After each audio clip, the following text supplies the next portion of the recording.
সুপ্রিয় দর্শক, ভারত একের পর এক ধাক্কা খাচ্ছে এবং পৃথিবীর কোনো দেশই আর ভারতের সাথে সুসম্পর্ক রাখতে চাইছে না এবং এর একমাত্র কারণ ভারতের অস্থিতিশীল কূটনৈতিক রাজনীতি। আর এবার তো মুখ ফিরিয়ে নিল ভারতের সবচেয়ে ভালো বন্ধু রাশিয়াও আর ভারতের সাথে এখন সংযোগ রাখতে চাইছে না। ইতিমধ্যেই রাশিয়া থেকে আসা সকল জিনিস ভারতে কম আসতে শুরু করেছে এবং ভারত সরকার এর জন্য হাহাকারে পড়েছেন।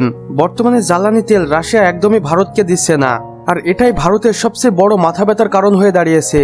কারণ অন্যান্য জায়গায় থেকে তেল কিনতে গেলে অনেক টাকা খরচ করতে হচ্ছে, কিন্তু যতদিন ভারতের রাশিয়ার সাথে সুসম্পর্ক ছিল ততদিন এই মাথা ব্যথার কারণ ভারতকে পোহাতে হয়নি।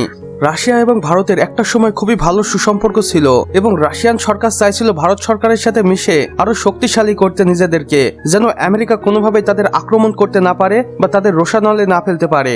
কিন্তু সেই গুড়ে বালি হয়ে গেল, রাজনীতি কোনোভাবেই তাদের সুসম্পর্ক ঠেকাতে পারল না। এখন রাশিয়ার সবচেয়ে ভালো বন্ধু পাকিস্তান, এবং পাকিস্তানে প্রতি বছরই রাশিয়ান থেকে লক্ষ লক্ষ টন তেল এবং অন্যান্য প্রয়োজনীয় জিনিস আসে। এখানে যুদ্ধ অস্ত্র থেকে সবকিছুই রাশিয়া প্রেরণ করছে।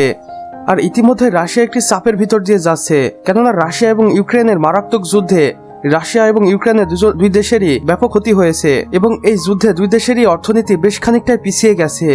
আর এমন সময় ভ্লাদিমির পুতিন নরেন্দ্র মোদীকে একদমই পাশে পাননি বলে দাবি করেছেন এবং তিনি বলেছেন আমার সাহায্যের সময় তিনি ছিলেন না, তাই এখন আর আমার তাদেরকে দরকার নেই। এবং সাম্প্রতিক ভারত এবং কানাডার রেষারেষিতে বোঝা গেছে ভারত সরকারের সাথে কানাডিয়ান সরকারেরও ঠিক তেমন একটা মিল নেই। আর এভাবেই একের পর এক বিশ্বের বিভিন্ন দেশ থেকে প্রতারিত হচ্ছে নরেন্দ্র মোদীর, এবং এর কারণ হিসেবে বিশ্লেষণ করতে গিয়ে বিশ্লেষকরা বলছেন নরেন্দ্র মোদীর অসহ্য রাজনীতি কারোর ভালো লাগছে না। আর ইতিমধ্যেই ভারত এবং বাংলাদেশের তো একটি রেষারেষি রয়েই গেছে এবং এই রেষারেষি কখন ঠিক হবে সেটা একদমই বলা যাচ্ছে না। আর এই সব মিলে স্পষ্ট বোঝা যাচ্ছে ভারত সরকারের সাথে বর্তমানে এখন কারোরই তেমন ভালো সম্পর্ক নেই। প্রিয় দর্শক, আমাদের আজকের ভিডিও এতটুকুই। ভিডিওটি ভালো লাগলে অবশ্যই লাইক করে দিবেন এবং কমেন্ট বক্সে আপনার গুরুত্বপূর্ণ মতামত জানাতে ভুলবেন না।